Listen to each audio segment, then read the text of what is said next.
Hi, my name's Anouk, and I am Team 22. Hey, this is Aparna Kalmik, and I'm Team 22. Hi, Dawood Zahid, Team 22. Hello, my name is Eric Gerard, and I'm with Team 22. Erica Tennyson, Team 22. And having a background and overview for Starbucks, which was part of last week's as well. But to kind of summarize the background and overview of Starbucks and how it became successful, there were 3 key roles in the video from chapter 2 about leading strategically. And those mentioned to provide the organization vision, like the direction, and then coordinate disparate functional areas. And then the third was scan environment for opportunities. And I think Starbucks was able to succeed if we look on the next part on why Starbucks has been so successful is overall due to the CEO and founder, Howard Schultz's vision, as well as his management strategy. So that was kind of my overview of, or how I interpreted Starbucks's business in general, and then its success. I don't know if anybody else had additional thoughts or opinions on it.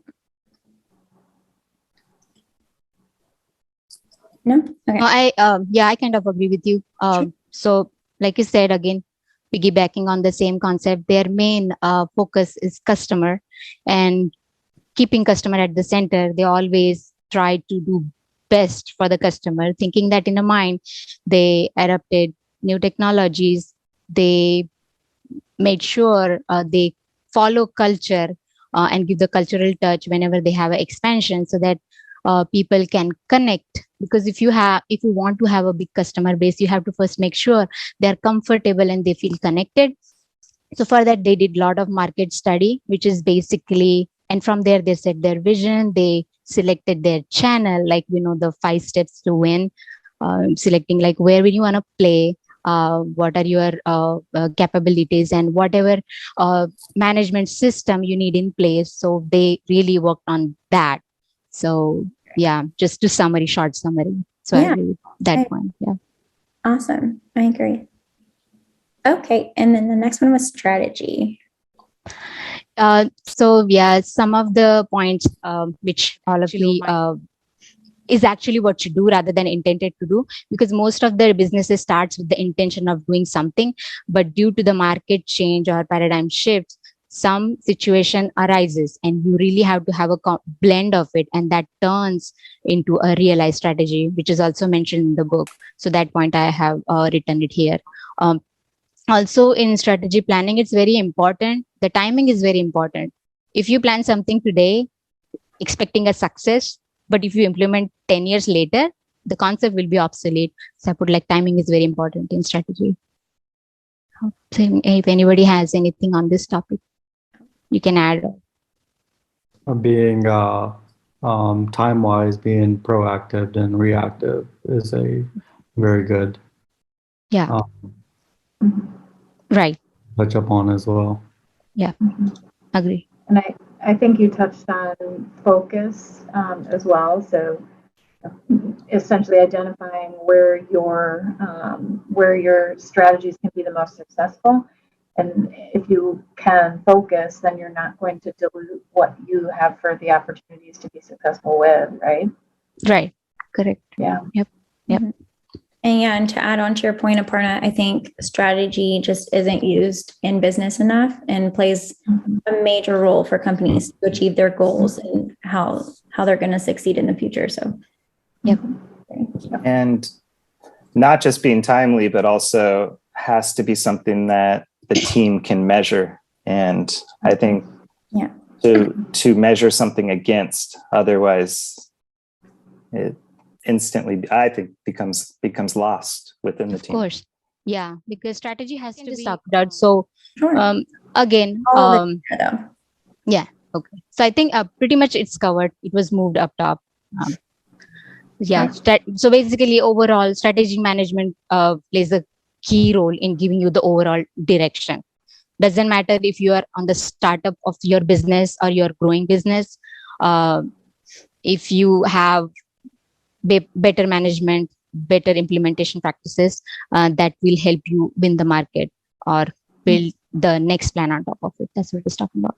Yeah, I think it's a good foundation. And Eric said it earlier, I think also is measurement, I think is so important, because without it doesn't, there's no base to it. And so when you go back and you maintain, like you said, and you want to maintain that, make sure that everything goes well as you continue forward, you need to go back to those measurements like KPIs and things like that to make sure that you're still on track. Yep. And while going after those measurements and going up upon the base of being timely, I think it's imperative to use the Pareto principle, which is the 80-20 rule, and really focusing the top 20% of your to-do list is ultimately responsible for 80% of the outcomes. And that creates an efficient efficiency within the firm. I'm glad you brought that up, because it's all about Lean Sigma, and I'm so interested in all that's like continuous improvement, Lean Sigma. So yeah, So to piggyback on that, I work for a technology firm, and most of our work is 80-20. So 20% of the time we work on innovation, like AI or building something, automation, and which is also part of the strategic management process, because we are a technology company. We give all these products to a real estate market. Like we have a big data, analytical data. So that plays a huge role, and we have a big discovery team. So I think that's a big norm right now to have these kind of innovation, implementing not only strategy planning for your company based on your profit, losses, and share, but investing in your employee for their education. Because if your employee is educated, definitely it's ultimately going to add value to your product, your implementation, and the further strategy plan. By two ways: the balanced scorecard and what was the other one? Time. It's on triple. The triple bottom line. Triple bottom line. Correct. Yeah. So this can measure financial measures, customer, internal business, learning growth measure. Financial measures can cover anywhere from like ROI, return on investments, return on equity, things like that. Customer measure, customer attraction, satisfaction, and retention. How often are you having repeat customers? What's your number of new customers? And so like this plays a huge factor in my parents' convenience store. We don't have a typical convenience store, but I'm always looking to see, how many of my repeat customers are actually coming back visually. How many new customers are coming? And I can usually do that by just asking them, hey, is this your first time in here? And so I don't have any methods of actually getting hard data, but just making notes of it. I kind of get a sense of, hey, like we're seeing a lot more new people. Is it because of marketing and whatnot? And then from there, we'll go on to the triple bottom. I'm sorry, I keep forgetting. Triple bottom line. That's fine. Triple bottom line. That's correct. Yeah. Sorry. Yeah, it's on the next slide now. So and so that usually is kind of distinguishing three aspects: people, planet, and profit. Profit being the most, I guess, the bottom line. Is our organization profitable? Is it promoting environmentally sustainability? And then people, actions of the organizations are socially responsible. Going back, the actions of the organization are basically responsible for their actions. So yeah, organizations and firms exist to serve their shareholders and not to serve society. These directly words from Dr. Meeks, and which I thought was a very unique thing that he said. And one point I would add is maybe expand on shareholders to include stakeholders. You know, just working in the nonprofit sector, I don't think about our business as contributing to serving our shareholders. It really is stakeholders, which are, you know, community members and those who would benefit from the services that we render as a nonprofit. So I wonder if it might make sense just to add that as an extension. You could even do it as like a slash stakeholders, because I think when you're talking about any sort of for-profit or corporate, it definitely fits with the shareholder construct, but not all businesses are that. Great. I can add it. Profit. Basically, business is there so you don't have to grow your own food, basically, or make your own clothes. So on the basic level, it's just to go out and the convenience of purchasing food, clothes, services. And then it asks for a definition of business, which is basically participating in commerce by purchasing, trading, or selling. And then it asks if business is a noun or a verb. Starbucks is a unique experience. They're about coffee products, culture, touching back to what Aparna was talking about, environmentally friendly, and they're all about their employees as well. They provide jobs, caffeine in a broad sense, food, and then their ambience as well. Starbucks can be considered a want and a need. Their need, they provide food, shelter in a sense, and water to the customers, and for the employees, I believe, you know, paycheck is a need to be able to survive, and then the skills that you gain working along your employees, and then tuition reimbursement program that they also offer, I believe can be a big need for the employees as well. And then you have to furlough 350,000 employees, or as Starbucks calls them, chain partners. When it comes to being a CEO, leadership provides the direction for the organization by analyzing the new entrants to the market, the buyers, the substitutes, suppliers, as well as the rivals. CEOs can increase opportunities, influence share price, enhance the brand, provide direction, motivate, take risk, and ultimately use emotional intelligence, also known as EQ, in their leadership aspects. And a CEO who uses EQ will demonstrate self-awareness, manage their emotions, build relationships, display empathy, and create self-motivation for the benefit of all involved. And Schultz spearheaded his strategy efforts by creating partnerships. He showed empathy. And within the Chinese market, he sat down and met with the parents, the local groups, and took the time to display social sensitivity in connecting with the new markets that they were being a part of. And with the responsibility of being a CEO, when it came to the pandemic, Starbucks gave each employee, every single one that was furloughed, 30 days of pay. And this was fantastic in regards to PR wise, but it made national news, worldwide news. But it was part of their efforts to mitigate. Case study that we have been provided with. So whenever they did global expansion, like we said, Tokyo, China, and other countries, the main problem that China had is being a barista or working in coffee industry is not their norm. Same like in India also. In India, it's like you have to be a doctor, you have to be engineer. That's a norm. That's how we are raised. So I'm just like amazed and fascinated to see, even though he was at the pedestal of the company, he was the CEO of the company when he started or he planned to start business in China. They were not able to find labor. They wanted to hire more people. They wanted to hire.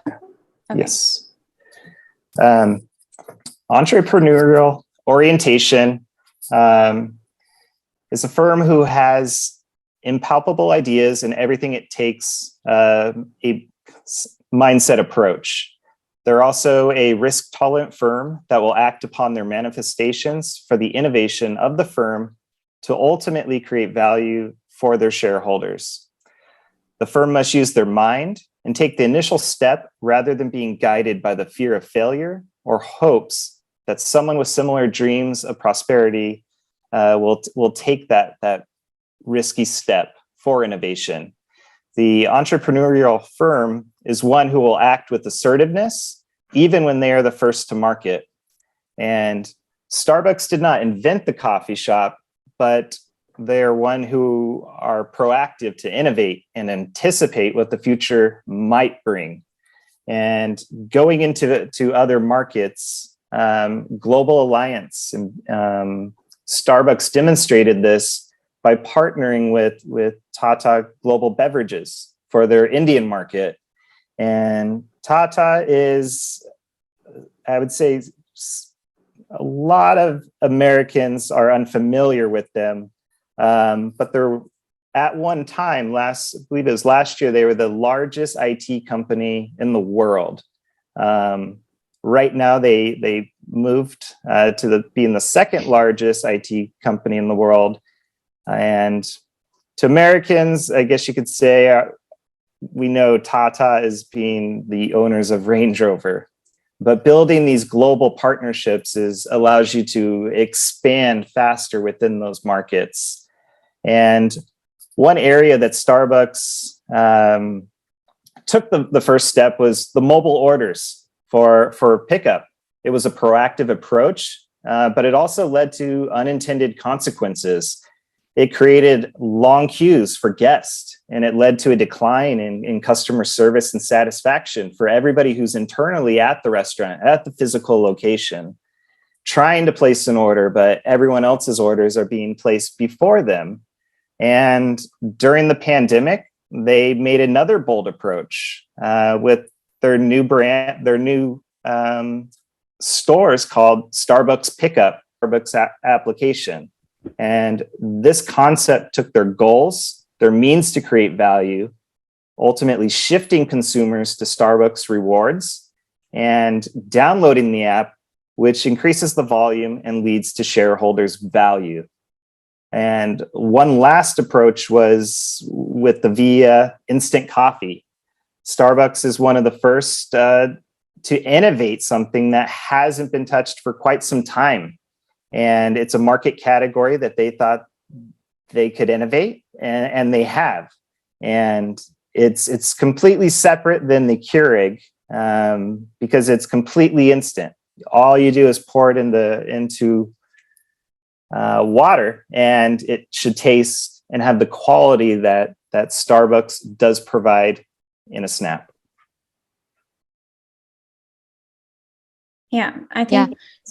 Oh, sorry. Go ahead, Aparna. No, go ahead. Yeah. So Insta Latte is not like a common concept. For some of them, it may be bland, but it's a risky decision they made, but it turned out to be a bigger success. So that is also, so what I'm going with it is sometimes entrepreneurial orientation is not just going with what current trend is, but sometimes going beyond and taking the risk. That's what he did with the Insta Latte coffee. In addition to that, I think he was very much focused on the technological aspect. That's why 2017 he bought a person from technology background, who was Kevin Johnson, on board, because he was a visionary, right? So with the current market, he wanted to expand on the technology, not just sticking to a coffee bean shop, giving relaxing ambience, but also technologically advance it, reach it to the new media, new generation, where people can come together, do their group studies, do their project. In addition to that, they never forgot their legacy customer, existing customer. If you look into that, they have covered all the aspects. They do want to make their existing customers happy, so they do have reward program, free coffee, and special reward system for their existing one, versus the new customer. So they want to cover everything. So I think that is also a good vision, or the entrepreneurial orientation, or quality that played a good role for the Starbucks expansion. Yeah. Yeah. And to add on to that, I think Starbucks is the perfect example for this question, because its history shows exactly how important the CEO's role and its vision affects the overall success of a company. Yeah, agreed. And I would say, I do want to add, several years ago when I heard that Mark Zuckerberg with Facebook was investing in VR, I thought he lost his mind. And he was looking forward, thinking, where's the hockey puck going? And now I want to say last week I heard him talking about how archaic Zoom is. I could look to my right in what Mark Zuckerberg is innovating in, and I could whisper something to DeWood or Anouk. You could look over and see what I'm writing down, and it's very static and fixed. This is the screen. This is what we're working with, and it's 2022, and he's the first one to take that big step, and he believes that it could increase every employee's efficiency. If it just increases efficiency by 1% for every employee to abandon the laptop to VR, I think every corporation is going to be in. And he has a mind that most of us don't. I don't, but it's impressive. Yeah, it'll be interesting to watch that unfold, huh?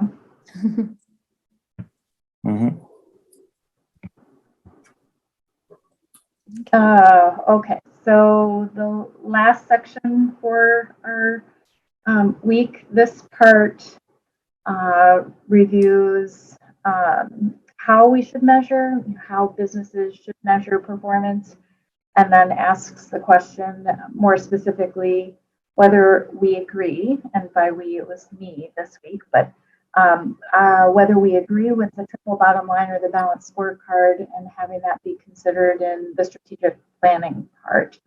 And in summary, for the content that I looked at this week, I think organizations, businesses, they are dynamic. They're multidimensional.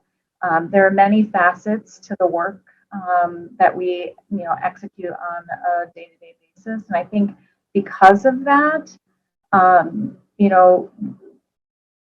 think performance measurement tools are wise.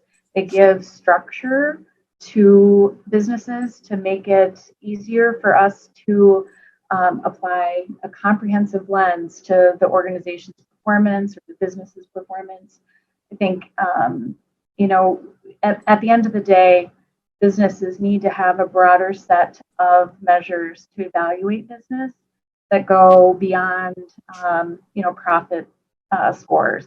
And I think the less sophisticated a business is, the more likely they're going to rely on financial measures alone.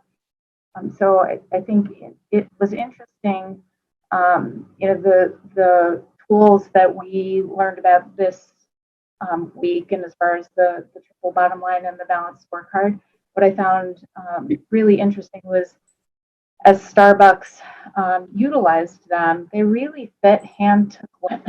The combination of the two tools, I think, gave them the opportunity to extend into some of the social responsibility factors, right?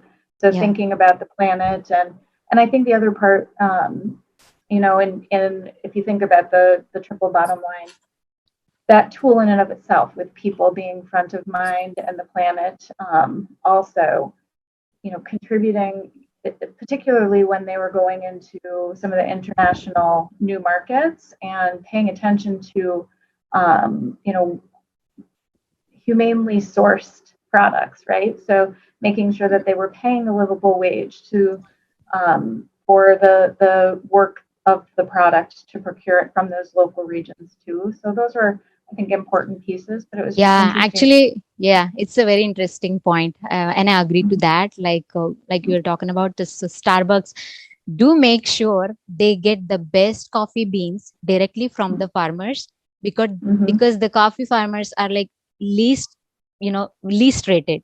I mean, talk about any farmer. They do the whole world survive on the food that farmers produce, but they are the one who get paid less. And such minute detail, they paid attention to it. And rather than saving and having collaboration with vendors who can take a big chunk of money, they directly try to buy it from the farmers who produce those beans. So giving back to the community, or feeling socially responsible. The economic investment in the local regions where they're operating. I think that's a really effective strategy for them.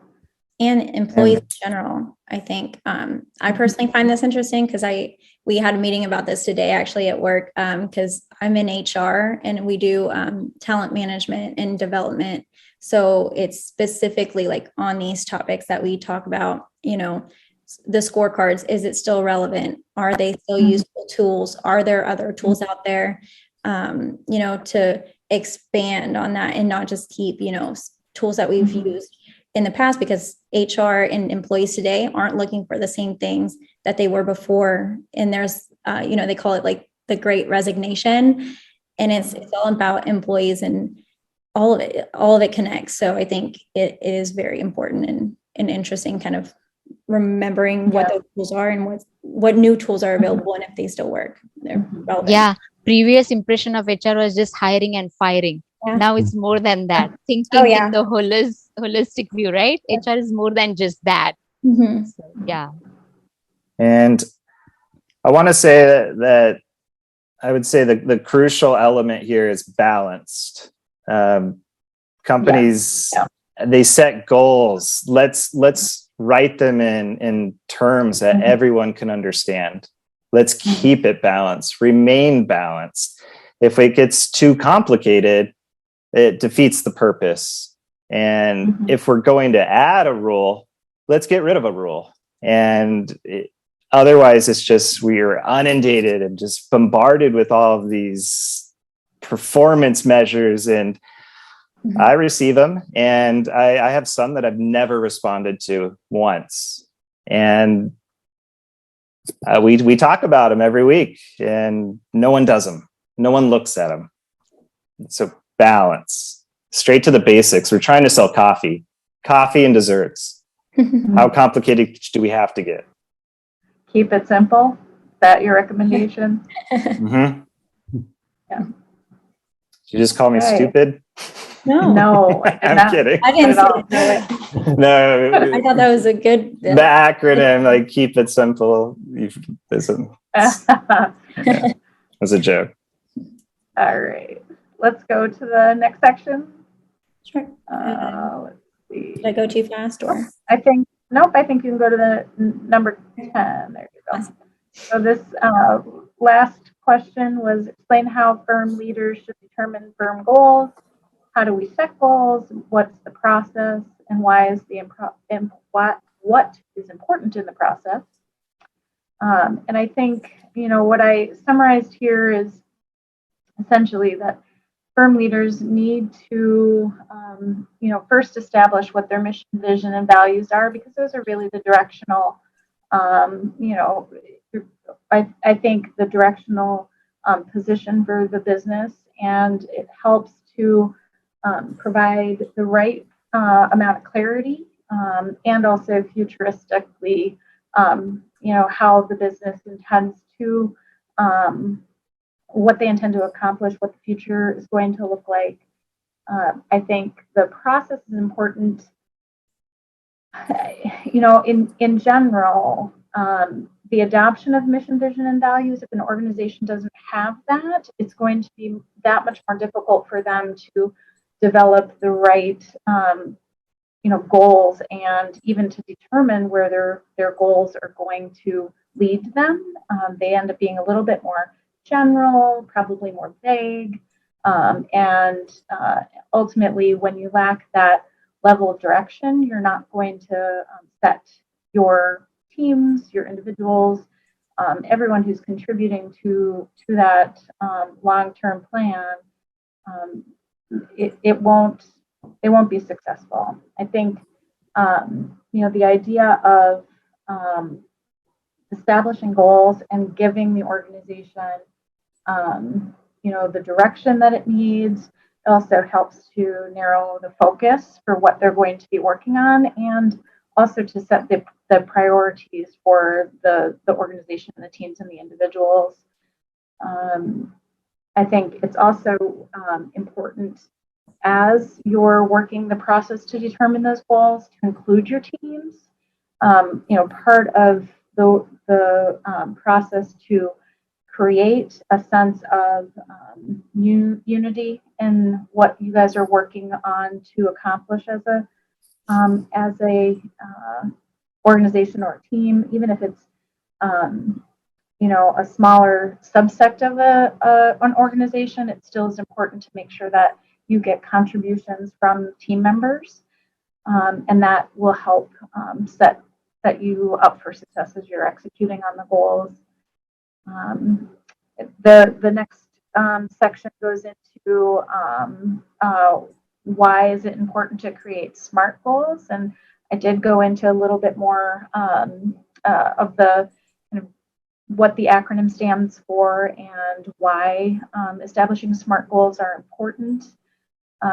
Essentially, without using them, often businesses will be vague, lack that direction, and will often set themselves up for failure. So really making sure that we're specific, that we have goals that are measurable, that we have goals that are the course materials says aggressive. I think in some of the other work that I've done, I've always seen it as attainable or achievable. Attainable. I have seen it. Yeah. So I thought that was interesting that was noted. But I think what it's intending to get at there is that goals should be challenging enough, that they're aspirational and yet still attainable, right?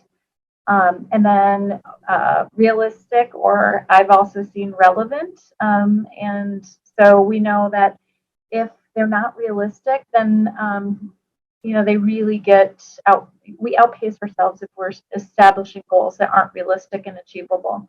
And then important for it to be timely, I think time bound, really establishing deadlines, start dates, end dates are critical benchmarks to support the work that we're all doing. And then, I just did a little bit more, just a summary around SMART goals provide direction, they challenge the business, and they assist with organizing the work so that people can work together to accomplish the goals.